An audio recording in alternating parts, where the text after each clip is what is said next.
Aquí empezamos una serie de vídeos donde voy a desmigar la historia del mundo contemporáneo.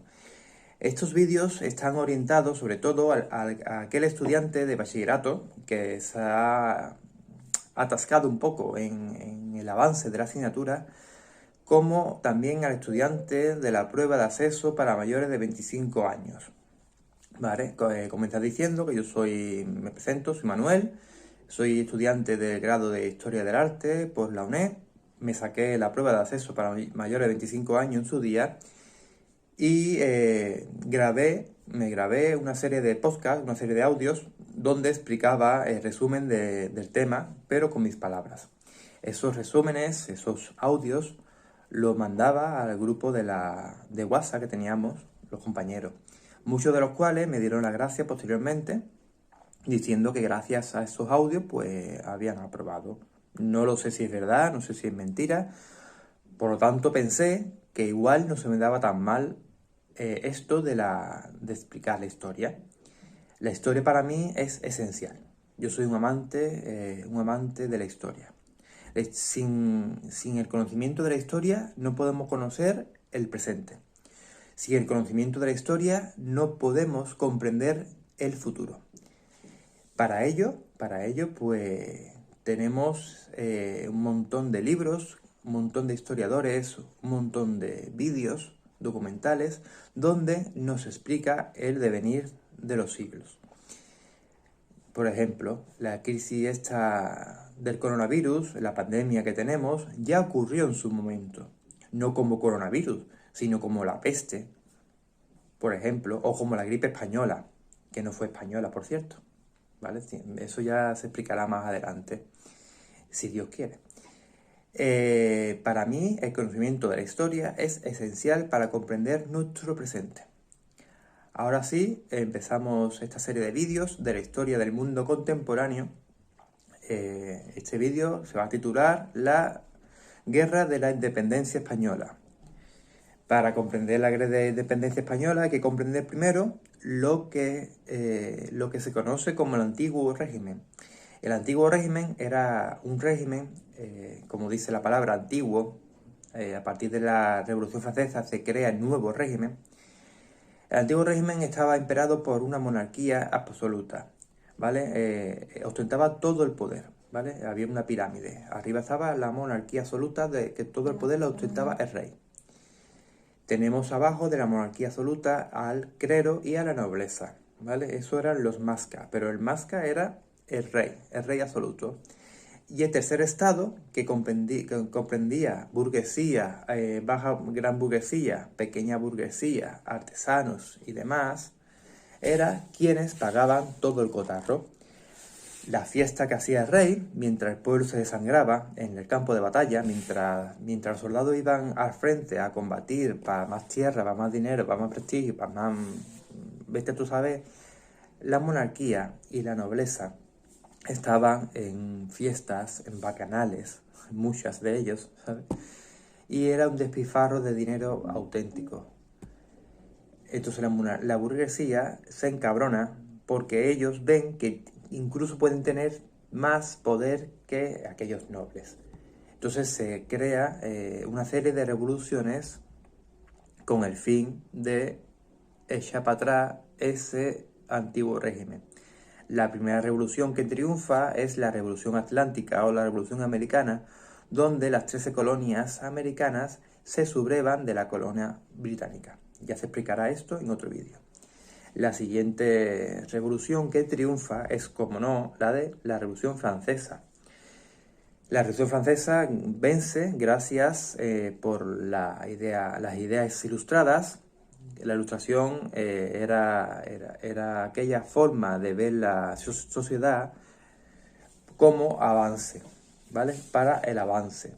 La ilustración, entre otras cosas, lo que pedía era la separación de poderes, ¿vale? Gracias a esa ilustración y gracias a la Revolución Atlántica, pues el pueblo de París se sublevó por medio de la burguesía. Se sublevó y consiguieron la Revolución Francesa, todo lo que tenemos. En esa Revolución Francesa tenemos a un joven general que primeramente fue llamado a combatir esa revolución y después se creó un imperio de la nada llamado Napoleón Bonaparte. Pues ese Napoleón Bonaparte va a ser esencial en nuestra historia que nos ocupa. La guerra de independencia, ya estamos entrando en materia, la guerra de independencia fue una guerra que se propició en suelo español, donde por un lado tenemos a Francia, la Francia napoleónica, donde ese Napoleón quiso conquistar el ancho del embudo, quiso conquistar todo el mundo. Tenemos por un lado a Francia y por otro lado a España y a Inglaterra, ¿vale? También se hablará en otros vídeos de la guerra de convención, ¿vale? Por el cual España estaba obligada a pagar una pleitesía a Francia, ¿vale? Pero eso es anterior.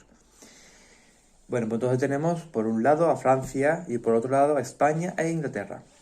Esa guerra comprende entre 1808 y 1814. Vamos atrás en el tiempo, ¿vale? Atrás, antes de la guerra. A finales de 1807, Napoleón quiso bloquear a su enemigo público número 1, Inglaterra, ¿vale? Inglaterra, Francia y España eran tres grandes superpotencias, aunque España estaba ya perdiendo un poco de hegemonía. Y la hegemonía realmente la tenían ahora mismo Inglaterra y Francia, que eran los reyes del cotarro. Entonces, Francia competía con Inglaterra e Inglaterra competía con Francia. El enemigo público número 1 de Francia era Inglaterra y el enemigo público número 1 de Inglaterra era Francia. Entonces, como quería bloquear a esa Inglaterra, a su enemigo, pues Francia, Napoleón, firma en octubre de 1807 con España el Tratado de Fontainebleau. No sé francés, no sé cómo se diría, pero se escribe Fontainebleau, ¿vale? Por el medio de ese tratado se dejaba el paso de las tropas francesas por el norte de España hasta Portugal, que era aliado comercial de Inglaterra, ¿vale? Entonces lo que querían era una invasión conjunta del país luso. O sea, quería que Francia y España invadieran conjuntamente Portugal. Todo eso viene por la guerra de convención, que ya hablaremos en la Revolución Francesa, creo yo. Después está la guerra de las naranjas y demás. Bueno, tenemos que España se alía con Francia, ¿vale? Entramos en el motín de Aranjuez y las abdicaciones de Bayona. En marzo de 1808, estamos ya acercándonos a la guerra, hay una conspiración que inicia Fernando VII. Fernando VII es el hijo del monarca, que no se llamaba Fernando VII en aquella época. Carlos IV era el rey. Carlos IV era el rey Borbón, que reinaba el reino de España, y su hijo era Fernando, que más tarde se conocería como Fernando VII. Entonces el hijo, Fernando, orquestó una conspiración contra Manuel Godoy, que era el favorito de Carlos IV, era un ministro, y orquestó una conspiración contra él. Esa conspiración se conoce como el motín de Aranjuez, por el cual no solo logra quitar los poderes a Godoy, sino que logra que Carlos IV abdicara en su hijo, siendo a partir de ese momento conocido como Fernando VII. Fernando VII tiene dos reinados, Fernando VII, José Bonaparte y Fernando VII. Ahora explicaremos por qué, ¿vale? Está cortado su reinado. Entonces Napoleón mandó cartas a ese nuevo monarca, Fernando VII, donde le decía que quería verle en Bayona, ¿vale? A su vez también mandó cartas secretas a Carlos IV, diciéndole lo mismo, que quería verlo en Bayona. Ambos monarcas, el monarca saliente Carlos IV y el monarca entrante Fernando VII, pusieron rumbo a Bayona, donde se reunieron con Napoleón. Supongo que padre e hijo se mirarían flipando, diciendo, ¿tú qué coño haces aquí? Pero, bueno, era una orquesta que tenía en la mente Napoleón Bonaparte, que era listísimo, era inteligentísimo. Allí en Bayona hizo que Fernando VII devolviera el trono y todo poder monárquico lo devolviera a su padre, a Carlos IV. Una vez que se lo devolvió a Carlos IV, hizo Napoleón a Carlos IV que todos esos poderes se les fueran devueltos a él. O sea, lo que hizo fue una jugada maestra. Hizo que Fernando VII renunciara al trono en favor a su padre e hizo que su padre renunciara al trono en favor a Napoleón. Napoleón, pues, vio con rapidez mental, bueno, él tenía más que pensado eso, puso a su hermano José Bonaparte, conocido a partir de este momento en la historia de España como José I, de la dinastía Bonaparte, ¿vale? Fue el parón que te digo. Esas abdicaciones se conocen como las abdicaciones de Bayona, de 1808. Rápidamente las Cortes de Castilla, porque ante las Cortes de Castilla ante la ausencia del monarca, eran quienes asumían el poder. Como el monarca Fernando VII abandonó Madrid rumbo a Bayona, pues las Cortes de Castilla fueron las que ostentaban el poder en aquella época. Y la Corte de Castilla, ante aquella decisión real borbónica de dejar la monarquía en manos de Napoleón, de Bonaparte, pues acataron la orden real. Entonces tenemos la España josefina. Josefina porque reinaba José I. Si este hombre se llamara Francisco, pues sería la España franciscana, pero se llamó José. Entonces la España josefina. Las Cortes y Juntas de Notables españoles y de las colonias, porque no olvidemos que España seguía teniendo colonias en ultramar, elaboran una llamada Constitución, ¿vale? La Constitución de Bayona. Esa Constitución no era tal, era una carta otorgada o un estatuto. La carta otorgada no era una constitución al uso, no se daba poderes al pueblo, sino era una serie de leyes que el monarca firmaba y se comprometía a acatar, pero eran leyes que el propio monarca ponía. No sé si me entendéis. No era para nada, una constitución donde el poder recae sobre el pueblo. No, el poder seguía recayendo sobre José I. Entonces tenemos por un lado que hay españoles que colaboraron con ese rey. Pues, ¿por qué colaboraron con ese rey? Pues colaboraron por ese rey por miedo a torturas, por miedo a asesinatos, por miedo a perder sus empleos, porque muchos eran funcionarios reales y estaban muy bien. En esta época se pasaba mucha hambre. O también por convicción o conformismo, porque muchos decían, bueno, se ha ido el Borbón, que no tenía hasta aquí de deuda, pues ahora viene este, va a ver cómo es, ¿no? Y mucho por convicción, porque eran ilustrados. Esos nuevos colaboradores se llamaron afracensados. En la España josefina quedaron abolidos, entre otras cosas, los feudalismos. La Inquisición también fue abolida. Y también se redujeron los bienes y las órdenes religiosas. Se aprobaron también una serie de planes científicos, culturales, educativos, urbanísticos, pero muchos de ellos no se llegaron a materializar. Muchos de ellos no llegaron solamente fueron un proyecto. Esos planes fueron solamente un proyecto. No llegaron a consolidarse porque al final la guerra fue la que es. Para José I fue difícil reinar en ese territorio no hostil, pero sí extranjero para él. Él realmente era como un rey de paja, el rey realmente era Napoleón. Todos sus generales, o todos sus mariscales, los mariscales y generales de José I, solo actuaban como virreyes y solo acataban las órdenes de Napoleón, no de José. Además, una amplia mayoría de españoles, los no afrancesados, lo consideraban como un rey intruso. Muchos, pues, hubo caricaturas, ¿no?, que decían que le daba la botella a Pepe Botella. Tenemos caricaturas de todo tipo, como los actuales memes. La sociedad ironizaba sobre este rey, que lo veían como un intruso. Entonces, tenemos que el levantamiento del 2 de mayo, que se produce como consecuencia de la salida forzosa de los últimos miembros de la familia real española, y se salieron hacia Francia. Esa rebelión claro, fue propiciada porque el pueblo entendía de que el monarca, Fernando VII, que al principio era el deseado, pues estaba secuestrado por Napoleón Bonaparte. Vieron, claro, darse cuenta de que el pueblo español veía muchas tropas francesas, veía como los cuarteles españoles estaban siendo invadidos pacíficamente por las tropas francesas y no entendía muy bien el porqué. Entonces entendieron que, que el rey estaba siendo secuestrado.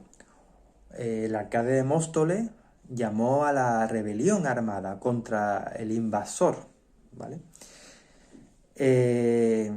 Rápidamente se produce ese levantamiento que fue sofocado casi en su totalidad por el ejército francés. Ese levantamiento dio lugar a lo que es la guerra. Producto de esa rebelión sofocada tenemos los fusilamientos del 2 de mayo, donde en la ladera del monte pues, fueron fusilados muchos españoles. Tenemos los cuadros de Goya que lo representan. Goya vivió esa época, Goya vivió esa devastación, Goya vivió la guerra en su estado más puro, vivió cómo Napoleón fue cogiendo más y más poder. Con esta rebelión, con este levantamiento, fue la primera vez en la historia de España en el que el pueblo tiene un papel protagonista en la película. Siempre se ha mantenido un poco al margen. Y ahora es la primera vez en la historia de que el pueblo español es el protagonista de la película. También tenemos con los romanos también, ¿no? Que pasó con Viriato y demás, ¿no? Además de ser una guerra internacional, porque tenemos por un lado a Francia, por otro lado a España, a Inglaterra, también tenemos una guerra civil que se empieza a gestar dentro de la frontera española. Por un lado, en esa guerra civil tenemos a los afrancesados, que eran los fieles de José I Bonaparte, que ya hemos hablado, y tenemos después a los patriotas. Los patriotas se dividen en dos ramas. Por un lado tenemos a los serviles, que defienden el sistema de siempre, el sistema monárquico absolutista de siempre. Y también desde esos patriotas tenemos a los liberales, que querían una revolución liberal como la de Francia. O sea, tenemos esa guerra civil que estaba empezando a imperar, estaba empezando a florecer. Tenemos a los afrancesados, por un lado, que ya hemos dicho lo que son, y a los patriotas. Los patriotas se dividían en serviles y liberales. Los serviles querían que todo volviera a su status quo anterior, a la monarquía absoluta, y los liberales que querían un cambio como la Revolución Francesa. Al principio, esa guerra civil, entre comillas, fueron ganando los patriotas. En su mayoría, esos patriotas eran voluntarios sin preparación militar. Encontraron una férrea resistencia en Zaragoza, con Agustina de Aragón a la cabeza, en Gerona y en Valencia. Los patriotas fueron ganando a los franceses. En la batalla de Bailén, en julio de 1808, fue la primera derrota en Europa a campo abierto que sufrió Francia por medio de España, de esos patriotas. El general Dupont dirigía el frente de las tropas francesas y el general Castaños lo hacía en el bando nacional, en el bando patriota. Los franceses se desplegaron hacia casi la frontera de España. En Portugal, el ejército francés, al mando de Junot, fue derrotado cerca de Lisboa por Inglaterra, ¿vale? Por el general Arthur Wellesley, que más tarde sería conocido como el Duque de Wellington. Tras la derrota de Napoleón, se pone al frente a un gran ejército a finales de 1808 con 250.000 soldados. Napoleón ve herido su orgullo, ve como una serie de campesinos le habían ganado al gran y prestigioso ejército francés. Entonces manda a 250.000 soldados, conocidos como la Grande Armée. La Grande Armée de Francia fue ganando territorio poco a poco. Por ejemplo, la batalla de Ocaña en noviembre de 1809 logró con la batalla de Ocaña una rápida ocupación de Andalucía. También en la Grande Armée, esta de los 250.000 soldados, logró un desmembramiento del ejército español, ¿vale? José I fue otra vez repuesto en el trono y se expulsó a los británicos que estaban por el norte, por Galicia. Se logró la expulsión de esos británicos. En el 1810 ya casi la totalidad de España estaba ocupada por las tropas francesas de la Grande Armée, ¿vale? Fue como una plaga, ¿no? Como combatir una plaga, ¿no? Ante estas derrotas, España hace una guerra de desgaste, donde el amplio dominio francés se acorta a base de perder muchas vidas francesas, ¿vale? Esa guerra de desgastes es conocida como la guerra de guerrillas. Es un tipo de guerra inédito, ¿vale? En muchos libros pone que es inédito, aunque ya fue utilizado por las tropas, como digo, de Viriato. Pues es un tipo de guerra inédito donde los campesinos, soldados, pues conocedores del terreno, se apostaban en laderas, en caminos, y eran cuadrillas de campesinos. Al mando de esas cuadrillas de campesinos había un líder, un cacique, como por ejemplo el empecinado, el cura Merino o Espos y Mina, que fueron caciques, líderes de esa resistencia. Como digo, se apostaban en caminos y atacaban, interceptaban correos, por ejemplo, atacaban guarniciones, destruían armamentos, destruían comunicaciones, hicieron mucho daño a la guerra de guerrilla. Conforme estaba pasando toda esta guerra, tenemos la Revolución Liberal, conocida como las Cortes de Cádiz. En el 1808 no hay poder, entonces surgen las juntas provinciales que asumen la soberanía. Esas juntas provinciales se dividen a su vez en Junta Central Suprema, con 35 miembros. Uno de ellos es Jovellanos, otro Florida Blanca. Esa junta Central es la institución legítima del poder. Tenemos por un lado a los españoles y por otro lado a las colonias españolas, que también son españoles. La Junta Central abandona Sevilla ante el avance de la guerra. Esa Junta Central estaba para los de Sevilla, donde está el Corte Inglés del Duque. Hay un palacio, un instituto, Cervantes creo que se llamaba. Pues eso era ante la Junta Central. Ante el avance de la avanzadilla francesa, abandonan Sevilla y se instalan en Cádiz, donde están resguardados por las murallas, y en la costa está siendo abastecida por los británicos, ¿vale? Que están ayudando a esos españoles. Las Cortes de Cádiz se apresuran ante ese avance de la guerra y se apresuran a nombrar, a jurar una constitución, ¿vale? La mayoría de diputados son suplentes porque no pueden llegar, porque están todos cortados por la guerra. Y entonces esos vecinos, los vecinos de Cádiz, son esos diputados suplentes. Dicen que hay unos 300 diputados.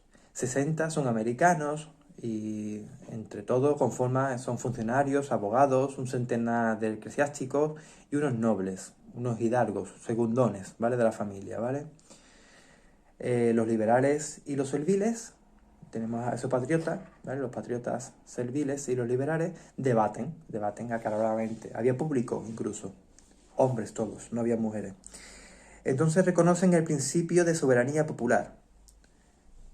Llegan al acuerdo de que reconocen el principio de soberanía popular, de que el pueblo es el dueño de España. También reconocen la división de poderes. Los dividen en tres: el poder ejecutivo, el legislativo y el judicial, como actualmente. También hay una libertad de imprenta, donde los periódicos pueden, bajo la Constitución, bajo el amparo de la Constitución, decir todo cuanto le parezca.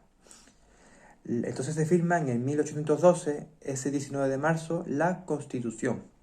19 de marzo, el día de San José, por eso es conocida como la Pepa. La Constitución esa tiene como principio la soberanía nacional que recae sobre el pueblo. También recoge muchos derechos ciudadanos, como es la igualdad ante la ley, el derecho a la propiedad privada, la inviolabilidad del domicilio, etc.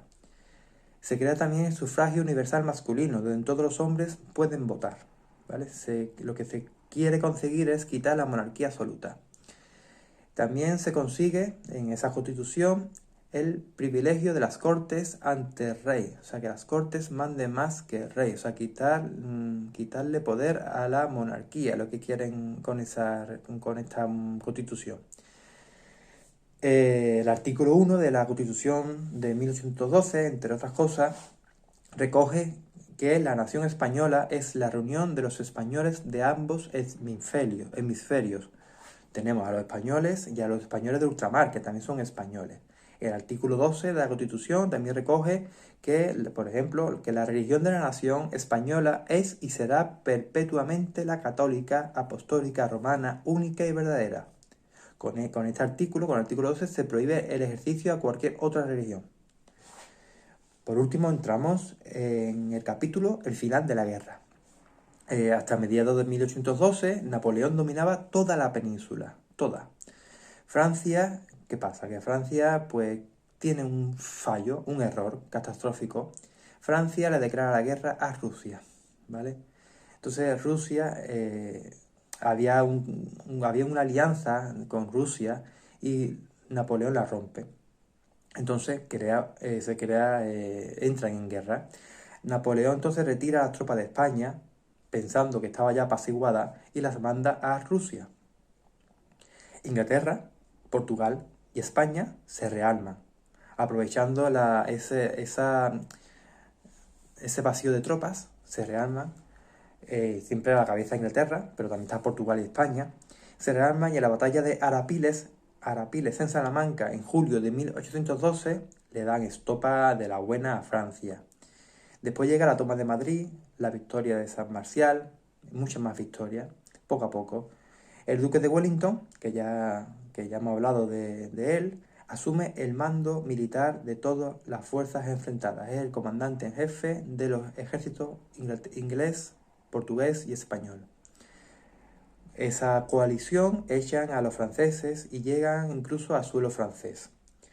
La campaña de Rusia ya se hablará en otro vídeo, pero Napoleón sufre una derrota estrepitosa porque no contaba con el terreno, no contaba con el clima ruso.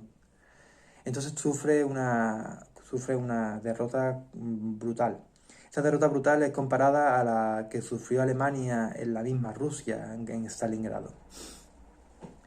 Tenemos después de que ya han echado la colisión de ingleses, de portugueses y de españoles, echaron a los franceses de suelo español, y tenemos el Tratado de Valenciennes, firmado en diciembre de 1813, donde, por cual ese mismo tratado, se libera a Fernando VII.